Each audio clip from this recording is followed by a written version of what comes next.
হাদির দুশ্মনেরা কার্যত বাংলাদেশেরই দুশ্মন। কারণ হাদিরা বাংলাদেশের পক্ষে কথা বলতো, বাংলাদেশের স্বাধীনতা এবং সার্বভৌমত্বের পক্ষে ছিল। হাদিরা আপন সংস্কৃতির কথা বলতো, হাদিদের উচ্চারণ ছিল অপসংস্কৃতির বিরুদ্ধে। হাদিরা কোটি তরুণের প্রাণে দ্রোহের আগুন জ্বালিয়ে দিয়েছিল। এই দেশ, এই জাতি আমাদের দেশ এবং জাতির পাহারাদারি আমাদেরকেই করতে হবে। কোনো কালো চিলকে আমাদের ভাগ্যে আর চু মারার কোনো সুযোগ আমরা দেব না। এটাই ছিল তাদের অঙ্গীকার।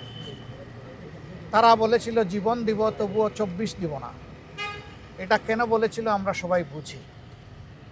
এটাই তাদের অপরাধ। তারা কারো দিকে অন্যায়ের হাত বাড়ায়নি, কারো উপর জুলুম করেনি। হাদি আজীবন ইনসাফের কথা বলে দিয়েছে। এমনকি বলতে বলতে এটাও বলেছে যে আমার শত্রুর প্রতি আমি ইনসাফ করতে চাই। আমি কোনো শত্রুর উপরেও বেইনসাফি করতে চাই না, এবং কেউ বেইনসাফি করুক সেটাও আমরা দেখতে চাই না। এমনই একটা নির্মল চরিত্রের ছেলে, যে আসলেই অনেকের অন্তরে জায়গা করে নিয়েছিল। অনেকের ভালোবাসাটাই সম্ভবত তার জন্য কারো কারো ক্ষেত্রে সহ্য করা কঠিন হয়ে গিয়েছিল।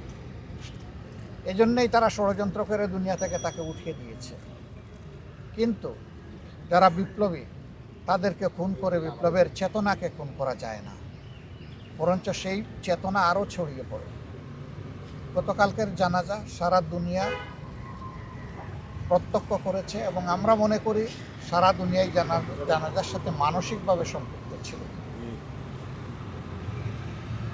আমরা শপথ নিতে চাই, আল্লাহ তাআলা যে দেশে আমাদেরকে পয়দা করেছেন, এই দেশ, এই জাতির জন্য আমাদের সর্বোচ্চটুকু দিয়েই আমরা লড়ে যাব ইনশাআল্লাহ। এবং আমরা আশাবাদী এই জাতি ইনশাআল্লাহ সব ধরনের ফেসিবাদের কবল থেকে মুক্ত হবে।